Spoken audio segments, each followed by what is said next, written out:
Donc notre dernier chapitre va concerner un sujet d'actualité un peu brûlant, l'utilisation d'intelligence artificielle pour assister et doper les activités d'engineering, et donc dans notre cas à nous, les activités liées à la VVQ. Donc je partage ma dernière vidéo pour parler de ces sujets d'IA.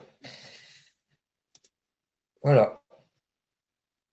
Donc l'IA est partout aujourd'hui, hein, on le voit dans les usages quotidiens, mais également aussi elle commence à pénétrer les systèmes industriels et notamment les systèmes industriels critiques. Donc dans l'utilisation dans des contextes réglementés tels que ceux-là, on a des notions fortes qui sont liées à la confiance et l'explicabilité de l'IA. On a actuellement démarré un projet euh, d'innovation duale. Hein. C'est un dispositif mis en place par la DGA qui s'appelle le dispositif rapide, régime d'appui pour l'innovation duale.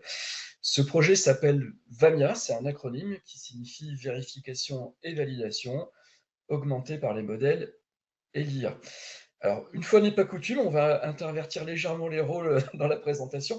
C'est Bruno qui va vous présenter l'objectif de ce projet VAMIA, l'état des réalisations, et je reprendrai ensuite la parole pour vous montrer l'incarnation du prototype de copilote d'IA qu'on va avoir très bientôt dans Lias. C'est à toi, Bruno. Oui, donc effectivement, là on parle toujours de model-based testing, mais cette fois augmenté avec une démarche à base de LLM et d'agents. C'est un sujet qui a été proposé euh, euh, à la DGA. C'est une offre spontanée qui a été faite. Et donc, effectivement, après avoir été un petit peu challengé sur ce qu'on proposait, maintenant c'est financé effectivement par la DGA. On développe ça sous la forme d'un cycle en V. On a commencé par faire une analyse métier qui identifie clairement l'ensemble des points de peine sur notre workflow. Et pour chaque point de peine, l'attente ou les attentes qu'on a des agents de type IA et les métriques métiers qu'on veut cibler une fois qu'on aura implémenté ces agents. Ça a démarré il y a 12 mois, donc on est à mi-parcours, il y a encore 12 mois de travail. Aujourd'hui, l'architecture des solutions est déposée, elles sont validées par notre sponsor, et nous rentrons dans une phase itérative et incrémentale, c'est-à-dire que Smart Testing et l'Université de Franche-Comté vont nous livrer maintenant tous les mois de nouvelles versions de ces agents et qu'on va évaluer sur un incrément fonctionnel des systèmes que je vous ai présentés. Donc, on rentre dans cette phase-là. Donc, on a maintenant des solutions bout en bout et on va les réévaluer pour vérifier leur progrès en termes de perfo pendant les 12 prochains mois. Au passage, notons qu'on traite un sujet important qui est un sujet plutôt du type IA de confiance. On veut s'assurer donc sur 4 dimensions que la façon dont on va évaluer ces IA, l'explicabilité des résultats, évidemment, il faut que le testeur puisse savoir d'où viennent ces recommandations de l'IA. Il y a l'aspect souveraineté, évidemment, des choix qu'on va faire. Et puis, une quatrième dimension qui est fondamentale, qu'on découvre un peu, hein, c'est pour ça que j'en parle, c'est la lutte contre l'overtrust et les hallucinations. Et on identifie 7 axes qu'on va travailler à partir de maintenant, qui sont des axes non techniques et qui vont être pour la, des fondamentaux pour la bonne diffusion dans les équipes. Donc, il y a un axe formation, il y a un axe sur notre process, évidemment, qu'on va reprendre pour introduire l'IA, un axe sur les outils, sur la technique de revue, et puis sur cette nouvelle culture, finalement, qui s'ouvre à nous. Voilà pour moi, Pierre-Henri. Très bien. Merci Bruno.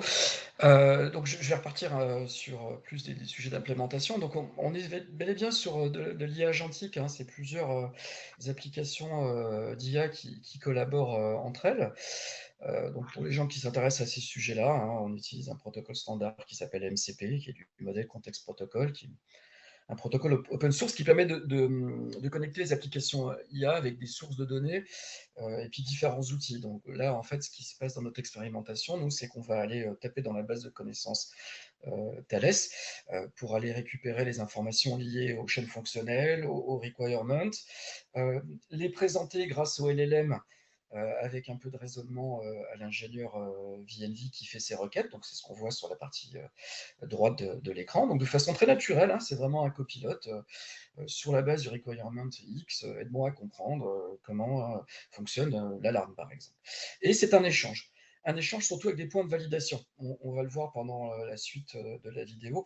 On ne lâche pas la bride complètement à l'IA. Une notion très importante de contrôler l'information et d'avoir une revue humaine qui soit pertinente.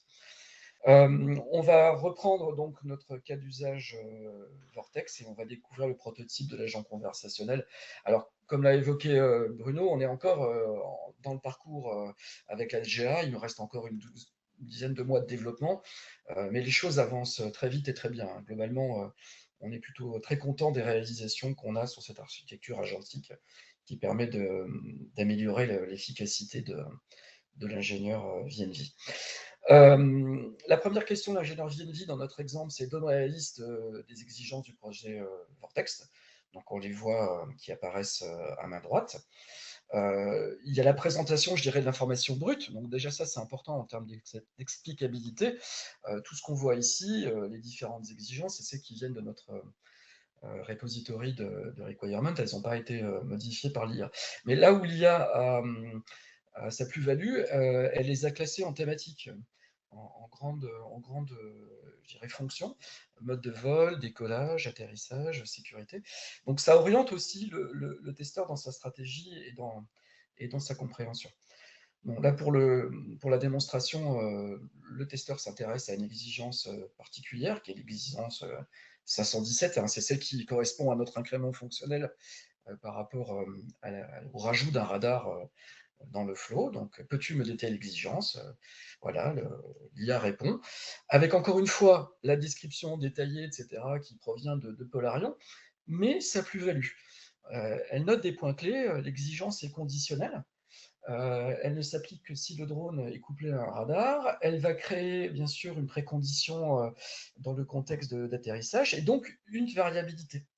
Donc là, c'est intéressant. On comprend en tant que testeur qu'on va devoir traiter cette variabilité. Question suivante. Je sais que j'ai une variabilité. J'aimerais bien savoir comment la traiter. Voilà. Donc, quel est le meilleur endroit dans mon modèle pour le faire?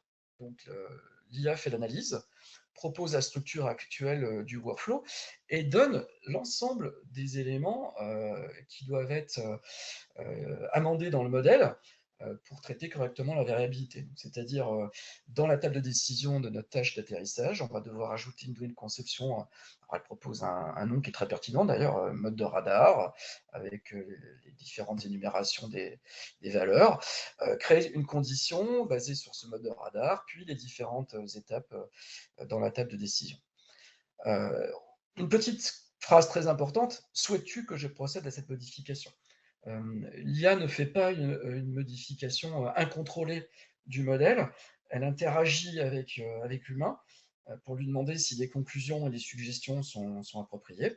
Donc là, bien sûr, nous, en tant qu'ingénieur testeur, on a le choix d'accepter ou de refuser. Donc comme tout se passe toujours très bien dans le monde des démonstrations, eh ben oui, on va accepter. Donc là, au niveau de notre chat LLM, oui, fais-moi la modification. Et encore une fois, à main droite, le LLM va répondre et va nous dire voilà, la liste de toutes les modifications. Et on va pouvoir, nous, manuellement, au niveau du modèle, aller vérifier dans la tâche d'atterrissage que l'on a bien une table de décision complète et cohérente. Voilà, donc on est en train de revoir les différentes étapes de test et s'assurer qu'on est bien en cohérence. Donc ce point, c'est vraiment un point crucial. Hein. La maîtrise